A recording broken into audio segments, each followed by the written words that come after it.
it's Tsitsi, and today I'm here to do my September wrap-up. Yes, I know I'm in a slightly different location today. I filmed my wrap-up earlier, went to edit it, and my sound was completely shot. So here's hoping that this video will be different. For some reason it was picking up a weird, like, wind noise instead of my voice. I believe Michelle from Michelle's Life, I believe she said it may have been ghosts, which would be appropriate for the time of year it is.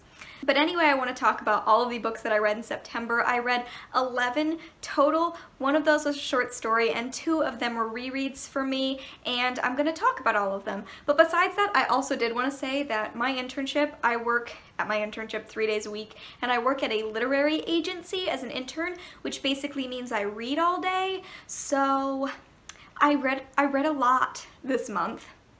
And I just wanted to be able to share that because it's really exciting for me to work at a literary agency and to be doing the job that I've really wanted to be doing. So I just kind of wanted to share that with you guys in general because it's really, really fun, and I work in New York City. Even if I don't get paid presently, I will eventually. This is a step on the road. Anyway, let's talk about all of the books that I read in the month of September. So the first thing that I read in the month of September was Not Your Sidekick by C.B. Lee. I actually have a full non-spoiler review up for this book, so you can go and check it out. This was a 2016 release. It came out in September, and it was sent to me by the publisher. I requested it, and Interlude Press was so nice to send it to me. Basically, this book is about a future world where something has happened, and now people have superpowers, but it's become just sort of generally accepted. There are all these people with superpowers, and our lead character, Jessica Tran, her parents are 2 of the most famous superheroes from the city that she lives in, so it's assumed she's just going to get powers, but she doesn't. So instead, to look good on a college resume, she gets an internship, and the internship she winds up getting is for the town's supervillain, and so she has to deal with that, plus the fact that her crush Abby works in this internship as well, and so now she has to kind of face her crush head on. As I said in that review, I absolutely adored this book. I think it's fantastic. It has all the fun of Sky High or Dr. Horrible Sing-Along blog, but it's about a bisexual Vietnamese main character. She also has a best friend who is trans named Bells. He is going to be the lead character of the next book, Not Your Villain, which I am dying to get my hands on. But this book was really just absolutely fantastic, and I wound up giving it 4.5 stars. So the next book that I read in the month of September was Labyrinth Lost by Zoraida Cordova. This was given to me by the publisher as well through NetGalley. It was an e-arc, and so first let me just talk about what this book is about. Basically, it follows a main character named Alex, and she comes from a long line of Brujas. But for reasons that she explains throughout the course of the novel, she is really reluctant to accept the power that has come to her from her long line of ancestors. So on her death day celebration, which is when she's supposed to be accepting her powers, which will make them stronger, she wishes that she never had them, but in doing so, winds up banishing her entire family to another dimension. She has to try to save her family and get them back. So besides the fact that this cast of characters is almost completely Latinx characters, the lead character is also bisexual. Unfortunately, and this is, I don't know, I'm really frustrated by this because I wanted to adore this book. I have been highly looking forward to it, and for me it just fell a little bit flat. It's paranormal fantasy, but it just felt really paint by numbers. It felt really, really like so many things I'd seen before. Nothing felt really new or innovative, and that just made a lot of the scenes drag because I felt like, well, I already know what's going to happen at the end of this scene because I've seen it done before, and that made me really, really upset because I wanted this book to bring something completely new to paranormal fantasy. And so yeah, this one just wound up really making me sad because I wanted to love it, but I wound up having to give it about 3 stars. So the next book that I read in September was one of my rereads, and that was Lucy by Jamaica Kincaid. So the reason that I've read Lucy before is that my freshman year of college, this was one of my assigned books for one of my very first English classes. And this year, my senior year, I had that professor again, and she assigned the same book for this new course. So I wound up reading it again. Unfortunately, I did not like it at all the first time when I was a freshman, and my years of college education have not helped me to feel any better about this book. It follows a girl named Lucy. She's from the West Indies, and she moves to Somewhere in America, the text specifically doesn't specify where she's going, but somewhere in America, and she becomes an au pair or a nanny for a family. But this book is about that, and it's about her relationship with that family, but it's also very much rooted in Lucy's anger. She's incredibly angry for a lot of reasons, but she doesn't really know how to articulate those reasons. And so she just comes across as, I just absolutely hate Lucy as a character. This book is very much supposed to be about colonialism and colonized anger, but that anger is so undirected that you just can't get on Lucy's side for everything. All she does is attack people from beginning to end, and she's bitter, and I never felt for her, and that has not changed in the years since I've read it, and in as much time as I've spent talking about the novel. But unfortunately, I had to give this book 2 stars. I'm pretty sure that's what I gave it originally. I can't deal with this book. So the next book that I read in September was, again, a book for classes that I'm taking this semester, and that is Nervous Conditions by Tsitsi Dangarembga, and I read this for 2 classes, actually, because I'm taking multiple classes that are about gender and globalization. So I read this for both of those classes. This is basically a book about a girl named Tambu. She is from Zimbabwe, and it takes place in like the 60s going into the 70s, and it's about her trying to gain an education, and it's mainly just like a coming of age story. I really liked this book, and I'm really glad that I got to talk about it as much as I got to talk about it, because I enjoyed it, which hasn't been happening recently with a lot of the books I've been reading for class, but I found Tambu really interesting. I found that the ways it talked about her anger, it was just so much more directed than the anger in Lucy, and so I was able to empathize with that anger significantly more, and it was just really fantastic. But it's a really fantastic book, and there's supposed to be a second one, so I'm definitely gonna have to look into that. But I wound up giving this 4 stars. The next thing that I read was Becoming Nicole, The Transformation of an American Family by Amy Ellis Nutt. This is a non-fiction book about the Gaines family, and the Gaines had identical twins, and as it turned out, one of those twins was trans, and Nicole vocalized from a very, very young age that she was a girl and she was going to stick to that. And it is about their journey as a family, but also they were activists towards changing transgender rights, especially in public schools. Almost immediately, I was struck by the fact that I didn't want to be reading about this from someone else. I wanted to hear Nicole tell her own story, which, I mean, I should have just been reading an own voices piece of trans nonfiction, and I'm going to.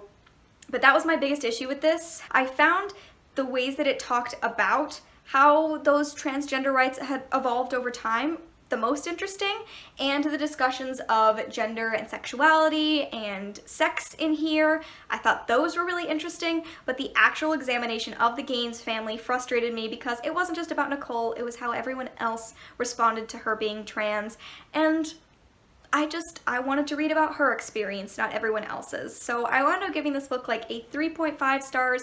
It was really informative, but I didn't like a bunch of what was happening here. So now we are getting into Diversathon. I participated in Diversathon this month. I will leave the link to the vlog that I did on the screen if you want to go watch that. But I read 3 books over the course of Diversathon and half of another book. But the first book that I read for that was Simon vs. the Homo Sapiens Agenda by Becky Albertalli. This is a YA contemporary. Pretty sure everyone read this before I did. Basically, it's about a kid named Simon, and he's gay, and he's been emailing this kid Blue online. Neither of them know their real identities, but it's clear that they go to school together. And then someone finds out about this, and that character is blackmailing Simon, and Simon has to do whatever he says, or he's gonna tell the school that Simon's gay. Now, I know what I just said makes this seem like a drama, but it's really not. It's very happy. It's a really happy story overall. I was completely unsure about it for about like the first third of the book, but by the time I got to the end, I was just kind of appreciating how happy it was. I really liked the characters, and even though I totally figured out who Blue was, it made it actually a little bit more fun to see that relationship evolve. So I had definite problems with this, but I thought overall it was an incredibly enjoyable book, and I gave it 4 stars, and I'm very excited to see how they turn this into a movie because I think it has the potential to be really, really sweet, and we could use some more sweet, just like happy-go-lucky gay movies in our lives. The next thing that I read during Diversathon was The Rules of Ever After by Killian B. Brewer. This was also sent to me by Interlude Press, although I did not ask for this one, they just sent it along.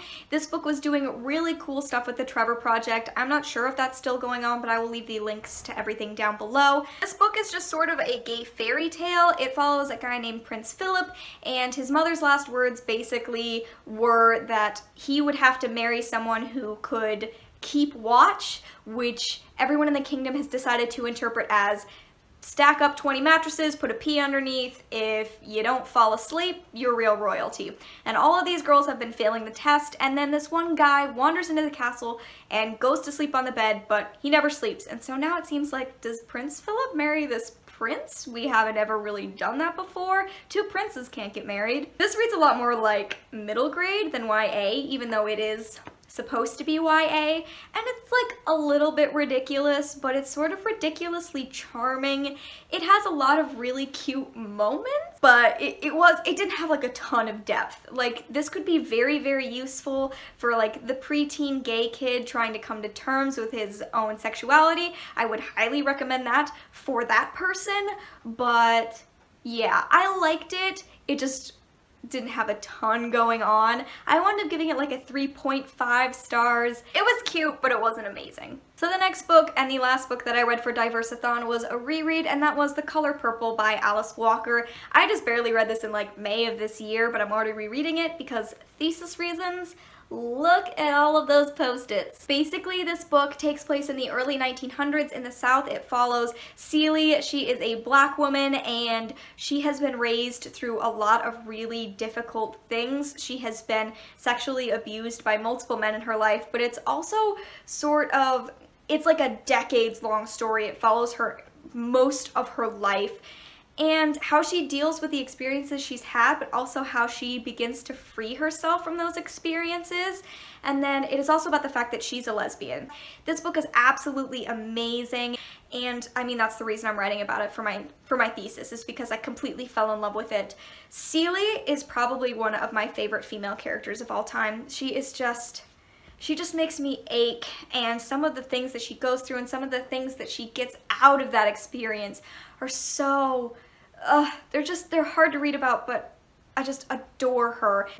I would say this is the best articulation of this story. I have read this, I've seen the musical, and I've seen the movie, and I would rank them, the book is best, and then the play, and then the movie. But it's just, Celie's story is absolutely amazing, and I just love this book. I gave it 4.5 stars. It might be nicer to go up to 5 stars. This is just fantastic. So the next thing that I read was, after Diversathon ended, I picked up The Grownup by Gillian Flynn. This is a short story. It is less than 100 pages long. This was originally published in an anthology put together by George R.R. Martin called Rogues, but it got its own little book. I read this so I could do my Gillian Flynn spotlight video, so I could talk about everything that she's ever written, because I've read everything that she's ever written. But this is just supposed to be sort of a haunted house story, and unfortunately it fell really flat. It had a very, very good first half, and I was like, oh man, this is the Gillian Flynn I love, establishing characters like so well, so quickly, I'm so into this. And then the last half was super disappointing, and it's mainly because I think Gillian Flynn needs a lot of pages to work on characters that are interesting, and in 100 pages she couldn't develop those characters well enough to make the end believable. So that was really frustrating in terms of a person. I mean, Gillian Flynn is one of my favorite writers, if not my favorite writer. So it was really sad to see this fall so flat. I wound up giving it like a 3 stars. It was just fine. The other book that I read like half of it during Diversathon, and then I finished it after Diversathon ended, was Radical by E.M. Kokie. This was yet another book that was sent to me by the publisher as an e-arc. But again, with all of these, my opinions are my own. Basically, this book follows a girl named Bex. She has been raised to believe that the end is coming, and as she's gone on, she's grown more and more attached to this idea, so now she's a very radical survivalist, and she fully believes that our society is going to come to an end, and she's going to have to fight against that through whatever reasons that she thinks the world is going to come into ruin. And beyond that, Bex is also a butch lesbian, which is very difficult in terms of the fact that survivalists generally do not accept women, queer people, people of color.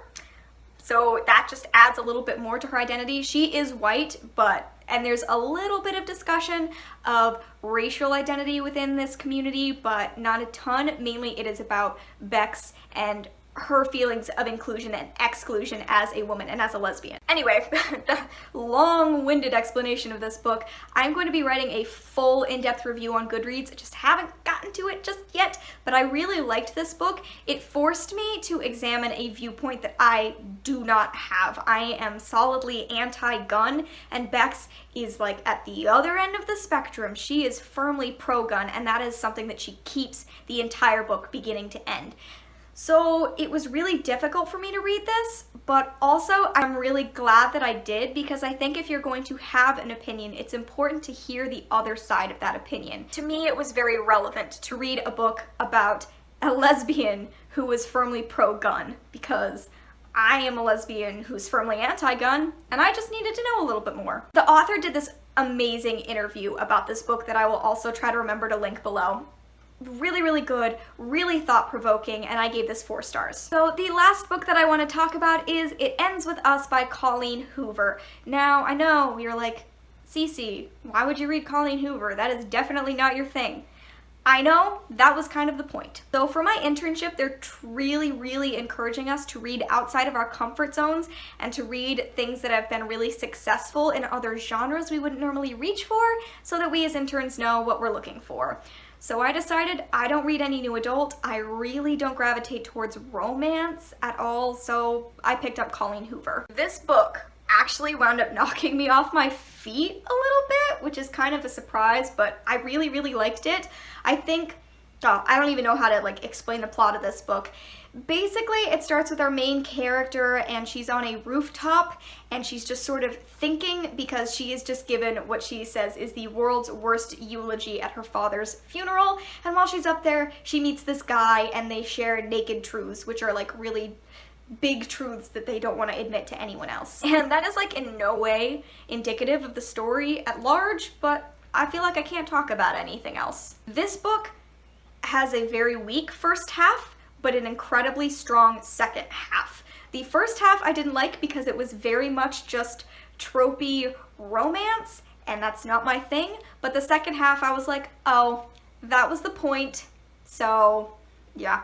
This book, people kept telling me it was gonna make me cry, and I was like, I'm not gonna cry about a Colleen Hoover book. And then I was at a train station, and I read the last chapter of this book at a train station, and I was like, don't cry in front of the other commuters. You can't show weakness. I almost cried. I had to save the author's note to read for later. And by the way, if you're gonna read this book, read the author's note. Please read the author's note. I think that is essential in understanding where that story is coming from. Anyway, I adored it. The second half, I thought it was incredibly well written. I think it had so many great things to say, even if it was sometimes really difficult to read, and I wound up giving this one 4 out of 5 stars as well. Okay guys, there you go. Those are all of the books that I read in September. I hope that my volume has worked this time, and if it hasn't, I don't even know what I'm gonna do. I'm having issues with my volume ever since moving here. Sorry about that. Please let me know if you read any of these books, what you thought about them, and let me know what a book was that you read in September that you really, really loved. Thank you guys so much for watching, and I will see you in another video very soon. Bye!